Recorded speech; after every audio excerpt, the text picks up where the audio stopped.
ভালোবেসে দুজন দুজনকে বিয়ে করি। আমার নাম সাথী আর আমার স্বামীর নাম সোহেল। আমাদের দিনগুলো ভালোই কাটছিল, খুব সুন্দর। আমার স্বামীর স্যালারি খুব সীমিত ছিল, 15,000 টাকা স্যালারি পেত। তা দিয়েই আমি আমার সংসারটা সুন্দরভাবে চালিয়ে নিতাম, এতটুকু কষ্ট হতো না। ঠিক আছে, আমি খুব পরিপাটি থাকতে পছন্দ করতাম, খুব সুন্দর করে নিজেকে সাজিয়ে গুজিয়ে রাখতাম। সেটা দেখে আমার স্বামী আমাকে ভালোবেসে বিয়ে করে।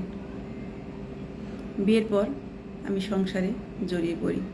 শ্বশুর শাশুড়ি, আত্মীয় স্বজন, দেবর ভাসুর সবাই দেখভাল, আত্মীয় স্বজন আসলে সব কাজকর্ম সব আমারই করতে হয় এবং বৃদ্ধ শ্বশুর শাশুড়ির যত্ন সব কিছুই আমাকে মেনটেন করতে হয়। সে তো বাইরে চাকরি করে, সে তো আর সময় দিতে পারে না। এই সন্ধ্যার পর ডিউটি শেষ করে সে বাসায় আসে। সে অল্প করতে নেই, সংসারটা আমি খুব সুন্দর করেই চালাতাম। দিন দিন আমার স্বামীর স্যালারি আরও বাড়তে থাকে, 30 থেকে 40,000 স্যালারিতে ঠেকে যায়। কিন্তু আমার বদল এতটুকু হয়নি, সেটা আমার স্বামীর পছন্দ ছিল না। ঠিক আছে, আমি নিজেকে আর পাল্টাতে পারিনি, কিন্তু আমার স্বামী নিজেকে খুব সুন্দর করে পাল্টে নিয়েছে। সে আরও স্মার্ট হয়েছে, আরও সুন্দর হয়েছে। কিন্তু আমি সংসার চাপে আর নিজেকে সুন্দর করে গড়ে উঠাতে পারিনি। একটা মেয়ে সংসারে যখন ঢুকে যায়, তখন সংসারে চাপে সেই মেয়েটার যত্ন নিতে সেই মেয়েটা ভুলে যায় তার সাজসজ্জা খুব দরকার। আসলে তখন ভাবে ভালোবেসে বিয়ে করেছি, মানুষটা কখনো পাল্টাবে না, যেমনই থাকি না কেন সে আমারই থাকবে, এই বিশ্বাসও তার ভিতরে থাকে। আসলে না, সেই মানুষটা নিজেকে খুব ভালোভাবে পাল্টে নেয় আর ঘরের বউটাকে অবহেলা করতে শুরু করে।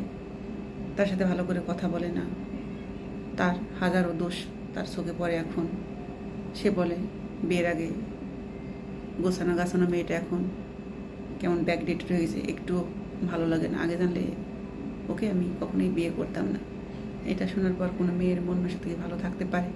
আমি তো তার সংসারে আছি, তার সংসারে তার বাবা মাকে সেবা যত্ন নিয়েই ব্যস্ত থাকি। তার সেবা যত্ন নিয়ে কে কী খাবে না খাবে, একটা সংসারে কম কাজকর্ম থাকে না।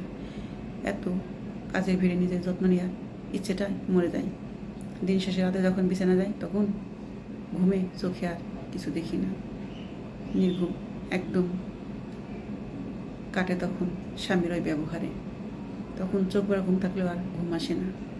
স্বামী ভালো করে কথা বলে না, সেই আগের টান ভালোবাসার তার মাঝে আমি আর খুঁজে পাই না। সে নিজেকে পাল্টে ফেলায়, নিজে অন্য জগতে জড়িয়ে পড়ে। তার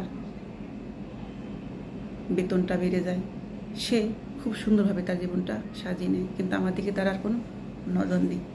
আসলে ভুলটা হয়তো আমারই। আমি সবসময় আমার ভুলটাই আমি দেখি, তাদের কখনো ভুল ধরি না। দিন দিন আমার শ্বশুর শাশুড়ি আমার উপরে আরও ক্ষিপ্ত হয়ে যায়, কারণ আমার স্বামী আমাকে পছন্দ করে না, তারা বুঝতে পারে এবং আমার অনেক দোষ ধরতে শুরু করে। ঠিক আছে, আমার শাশুড়ি বলে আমি ভুল ওষুধ খাই, আমার শ্বশুরকে অসুস্থ করে ফেলি, রান্না ঠিক মতো করি না, অনেক কথা বলে।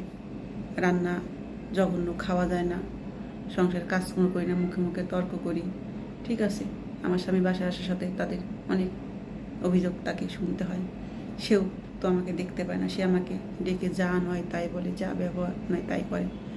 আমাকে একসময় বলে তুমি তোমার বাপের বাড়ি চলে যাও, তোমাকে আর রাখবো না, কেউ তোমাকে পছন্দ করে না, তুমি কারোর সাথে মানিয়ে নিয়ে থাকতে পারছো না এবং পারবেও না, শুধু আমার জীবনটা নষ্ট করো না। আমি তার চোখের দিকে ফ্যাল ফ্যাল করে তাকিয়ে থাকতাম যে সোহেল সাথে কি ছাড়া কিছু বুঝতো না। সে আজ কি বলছে, সে আমি নাকি বদলে গেছি, আমি মানিয়ে নিতে পারবো না। জীবনটা যেখানেই আমি তাদের মাঝে কাটাচ্ছি, তাদের সুখের চিন্তা করছি, নিজে তার টাকা পয়সা বাঁচাচ্ছি, নিজে বিলাসিতা জীবনযাপন করছি না, সাধারণভাবে চলাফেরা করছি, তার টাকাটা যাতে সেভ হয়। আসলে এটাই হয়তো আমার দোষ ছিল। প্রত্যেকটা নারী চাই তার স্বামী টাকাটা সেভ হোক, কিছুটা জমা হোক, অতিরিক্ত বিলাসিতা করে না। ঠিক আছে, আমি তার সুখের কথা চিন্তা করছি আর সে আমাকে বিদায় দিতে চাচ্ছে। আমি তার বাবাকে নাকি ভুল ওষুধ খেয়ে মাইরে ফেলাতে চাচ্ছি, তাদের রান্নাবাড়ি ঠিক মতো করি না, যত্ন করি না। একসময় আমার শাশুড়িরা আমার স্বামীকে বলে, তুই যখন সুখী হতে পারছিস না, ওকে ছেড়ে দে, ও চলে যাক। আমি আসার আগে সংসারটা তেমন ভালো ছিল না। আমি আসার পর আমার স্বামীর স্যালারি বাড়ে, আমাদের অনেক উন্নত হয়। আমার স্বামী বেশ বিলাসিতায় জীবনযাপন করে, কারণ সে মোটা অঙ্কের টাকা কামাই করছে, সব কিছুই করে। তারপরে এক সময় আমাকে তারা রাখবে না, ছেড়ে দেবে। আমি কিচ্ছু বলিনি, একবারও বলিনি কেন আমাকে রাখবে না। তার কথাই মেনে নিয়েছি, ওকে যখন আমাকে আর ভালো লাগছে না তাহলে আমাকে ছেড়েই দাও। সে বিয়ের সময় কাবিনী টাকা আমাকে 2 লাখ টাকা দিতে চাইছে, আমি নেইনি। বলছে কেন নেবেন না টাকা। আমি তখন বলেছি যে আমাকে ভালোবাসে না, তার টাকা দিয়ে আমি কী করব, কোনো প্রয়োজন নেই। এই বলে আমি তার বাসা থেকে চলে আসি। আসার পর সে নতুন জীবনযাপন শুরু করে, নতুন বিয়ে করে, সংসার করে। ঠিক আছে, আমি আসার কিছুদিনের মধ্যেই তার সংসারটা ভাঙতে শুরু করে, তার চাকরিটা চলে যায়। সে কি করে খাবে, যা করেছিল বেচা কিনা করে কোনো রকম করে সংসার চালাচ্ছে। এদিকে আমার পরিবার খুব ভালো এক জায়গায় আমার বিয়ের সম্বন্ধ আনে এবং ছেলে ডাক্তার, সেখানে আমার বিয়ে হয়ে যায়। আলহামদুলিল্লাহ, ভালো একজন মনের মানুষ পেয়েছি। ঠিক আছে, সেখানে আমার জীবনটা খুব সুন্দরভাবেই কাটতে থাকে। মাঝে আমার একটা মেয়েও হয়। স্বামী আমাকে ভীষণ ভালোবাসে, আমিও তাকে আমার সবটা দিয়ে চেষ্টা করি ভালো রাখতে। সে আমার সব কিছু জেনে শুনেই বিয়ে করেছে। আমি শিক্ষিতা ছিলাম, সব দিক দিয়েই ছিলাম, আমাকে ফেলাতে পারেনি।